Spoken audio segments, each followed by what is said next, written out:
Welcome to Man's Man Monday, a production of the James McGee Show, where it's okay to be masculine, it's okay to be tough, and it's okay to be be a man. Join your host, James McGee, on discussions what a man should be, and put an end to the toxic masculinity movement.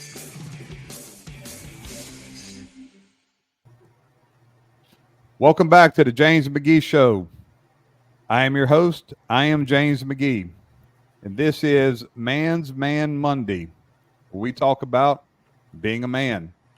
So I got back with us, my son, Jamie McGee. He's back with us for this one. And we're going to talk about being a man, knowing how to defend yourself. And then we're going to dive into a little bit. If you are a man, if you are a man's man, then you watched the fights Saturday night.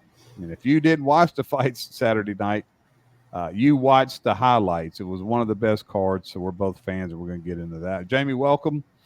Thank you for having me. So, when we talked about this when you were on the show.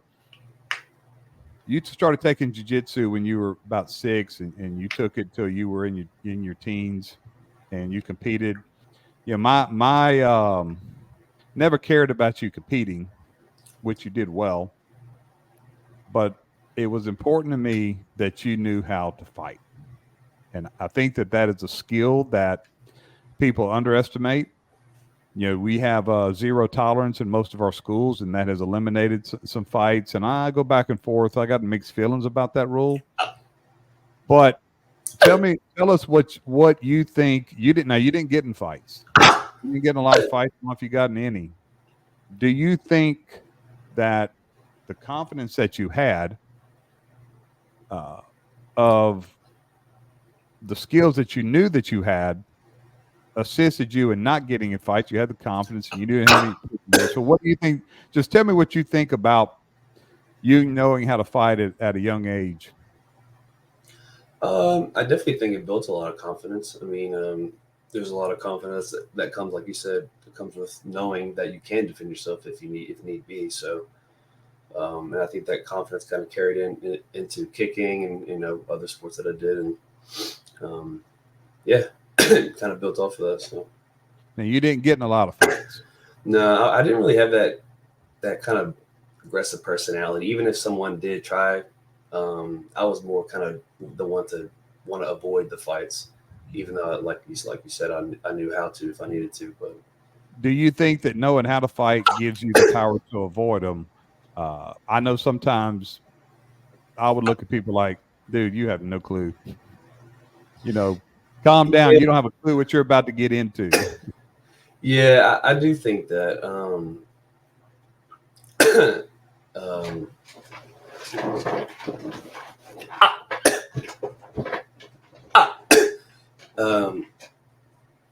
So you think that helped you? Yeah, I do think it helped me. So when you have a son, is that something you're going to make sure that he knows how to do? Absolutely. I do. The jiu-jitsu was amazing for me. I looking back now, I wish I would have continued to do it. Yeah. But well, when I started jiu-jitsu, I was right at your age right now, so it's not too late. So that's when I started, I was your age. So, and I think that you probably do you feel like, okay, you hadn't trained in years. Do you feel like just somebody that's never trained, somebody attacks you, you still felt like you have some skills that would help you? I would like to think I do. I think it would, if that moment were to ever happen, I think it'd be more of a muscle memory type of thing. So because kind of more in the action. Yeah, because you did it a lot. I mean, you did it solid for probably 7 or 8 years. Right. Yeah, I think if I started kind of getting back involved, I think I would pick it back up fairly quick, even if I wasn't remembering most of it. So let's talk about the fights a little bit. Saturday night, it was the UFC 300 was built up hype for probably 6 or 8 months. Do you think it lived up to the hype? I think it did. One of the best cards I've seen. It was hard for him not to be, Yeah. There wasn't and most people that aren't familiar with UFC as you and I are, every fight, whether it was 13 or 14 fights, had a top 15 ranked opponent in that fight. Every single one of them. I mean, the first fight, the two in the first fight was unbelievable. So I think that it was. I know they spent a lot of money. They wanted this to be big, and I think it was big. Yeah, it was a huge card, and like you said, from start to finish. I mean, and not to mention the 300K bonus that they were promised to everyone. Everyone was determined to get after it. So I think that kind of gave them a little boost. But yeah, I think that was a good idea, and I don't know if you heard, how they came up with whose idea the $300,000 bonus was, huh? Mm-mm. It was Max Holloway and Justin Gaethje politicked Dana White and said, "Hey, it's 300. Let's make it 300." He did it, and because they knew they had the potential with those two in it, because those two are probably two of the ones that have gotten performance bonuses. They hold records, I think, on performance bonuses. I know Gaethje does. Gaethje's always has a performance bonus. Yeah. I think Max got 600K. He got the fight of the night and performance bonus. So that's a big night for him. So I think they knew. And what do you think? Okay, so Max Holloway is winning the fight. No doubt he's winning the fight. In the last 10 seconds, he initiated, "Hey, let's stand here and let's just trade." Why do you think he did that? It's something he's done before in previous fights. I think that's kind of like his signature thing at the end of the fight. He's just one of those guys, and I think that's why he fought for that belt. He's one of those guys that it doesn't matter the outcome. He's going to give you the chance. So, and I think he had a lot of respect for Justin Gaethje too. So even though that Justin Gaethje was down and he knew that, he's going to give Justin Gaethje that chance at the end to take a shot. And he could have ended the other way. Yeah, very well still ended the other way. Yeah, even towards the end of the fight, he's got crazy knockout power. So yeah. I think it was a combination of that just being who he is, the gladiator and the warrior that he is. And I think the other part was he knew that going in, they were probably in that last 10 seconds. I think he was like, "Hey, let's seal this fucking thing right now." Right. We can seal $300,000 a piece right now. Let's just go at it. Exactly. And he ends up sealing $300,000 for both of them, and then another $300 for him. So and probably one of the, I would say, top 5 knockouts I've ever seen in the UFC. And it wasn't just the knockout itself; it was just everything, the drama that went with it. Yeah, it was amazing. It was awesome to see. Yeah. Well, I think that there's people who are men who are warriors, and then there's just guys like that. That's just a different breed. That's not. But look, let me tell you the other thing. Max Holloway is not a brawler. He's not. He is he's probably the best boxer, I think, any weight class in the UFC. He's not a brawler. But so you want to talk about a scary man. You take a guy with technical skills like that and put it in a warrior's mind, like a guy like him. That's just a different level. That's a dangerous person. Mm-hmm. And I think he has the best chance of getting done against Ilya too. I hope they make that fight. I think they're going to make it, and I really hope Max. I think Ilya is a little arrogant, so I think that he could.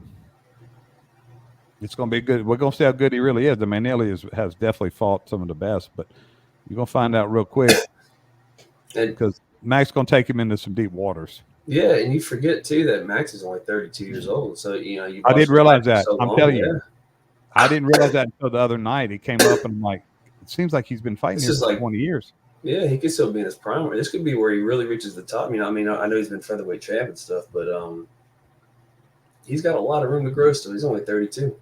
Well, I think he secured his spot in Hall of Fame Saturday, and I think that he was always a star, but now he's about to be a big star. He's about to be I don't think he'll ever fight in a non-main event again. No, and he shouldn't. I mean, yeah, he's already before that fight, he was already one of the greatest. So co-main at least co-main. Yeah, I think he's gonna get pay-per-view points. So I think that even if he's in his last 2 or 3 years, he's going to come out with the big money. So any other fights that interest you that really stood out? I like Kayla Harrison. I think she lived up to the hype for sure. She's the next champ in my opinion. Yeah. I mean, the only person that's probably going to beat her is if Amanda Nunes comes back. I think Amanda Nunes will. I think Amanda Nunes will come back after she beats either Raquel Pennington or Juliana Pena. I'm assuming that fight is probably set up pretty soon. I don't know if it's set up or not, but I think that's the fight they're making. But are they giving her the straight title shot after this? No, I think from what I understand, I think Juliana and Raquel are fighting. Okay, and then she'll probably maybe get the winner of that. She didn't get one more in between. I think they. Yeah, I think she'll get.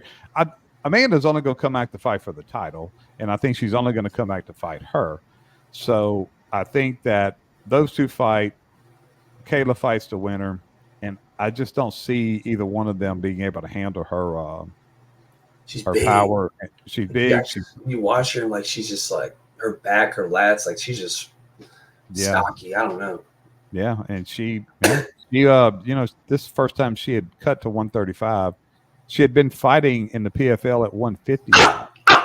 But the UFC, but she wasn't solid. 135, right?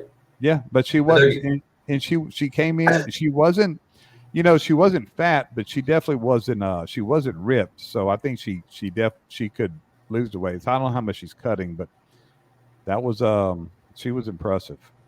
Very, very. Another one stuff for me too was I mean, obviously Alex Pereira, that was a nice knockout, but the Yuri Prochazka fight was another one that I enjoyed. Yeah, it was interesting to see because Alexander Rakic was a great opponent, but he hadn't fought in about 2 years, so it was kind of like you didn't really know what to expect. But well, that could have went either way. It was it looked like it was even.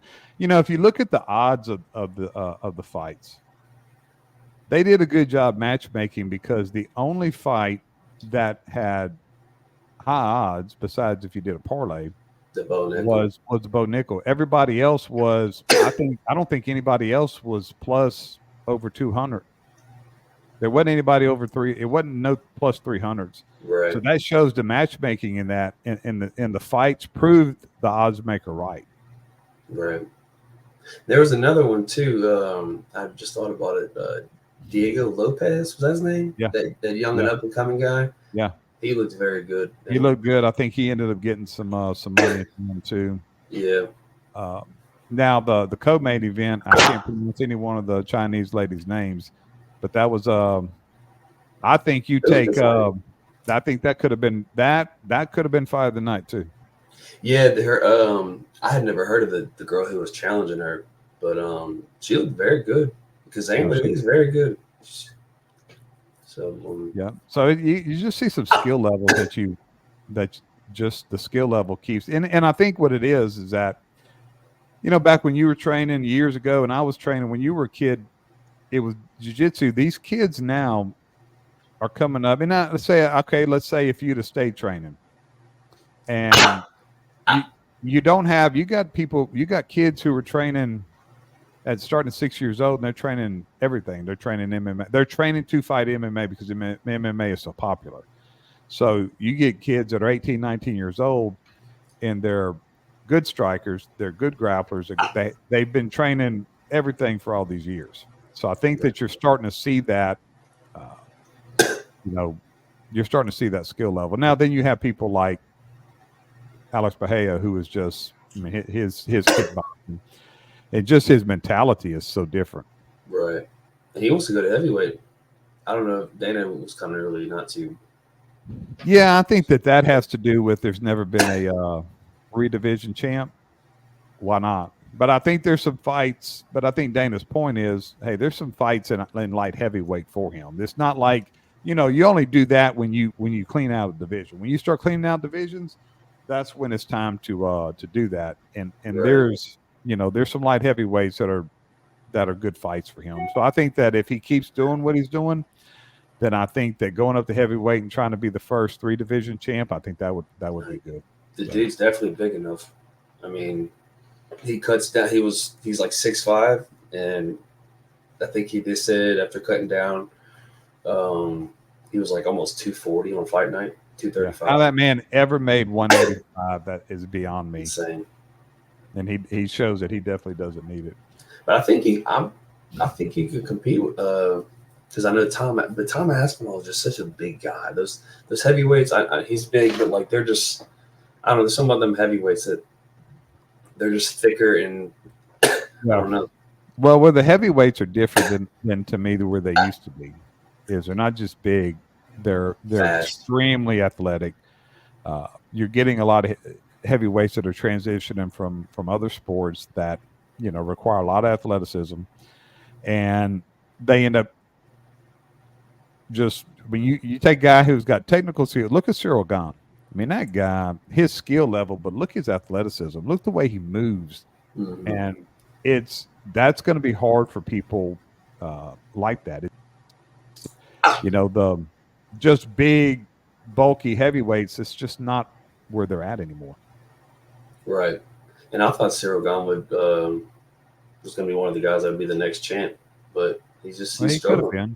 Yeah, they found, you know, John Jones found the holes in his game, and so what? They announced that Conor and Chandler is going to fight in June 29th. I'm assuming that's International Fight Week. Yeah, is that going to be? I'm assuming, is that at the Sphere, or is that going to be at the Sphere is September. I think they're doing that in September. That for Mexican Independence Day or something? I think so, but I think I don't know if they announced where Dustin's fight's going to be. Oh, that's going to be in New Jersey. Okay, but I mean, I would assume that Conor and Chandler are going to fight in Vegas. If I had to guess, because isn't that where they do international? Oh no, they're 100%. Yeah, they're not fighting anywhere but Vegas. Yeah, so. But it should be a good card. I would hope they stack that card up. All right. So I said last week that this Thursday you're coming out with your own show, and it's going to be here, and it's going to be Tic'ing Away Thursday. Give us a little update on what you plan on what you plan on doing on that. What you get the Thursdays, you're going to have 10, 15 minutes, and what's your plans? What's your objective with that? I guess just to give a deeper dive into just kind of everyday life, what type of things that I deal with, my struggles, and just try to give advice on people that struggle with similar things that I do.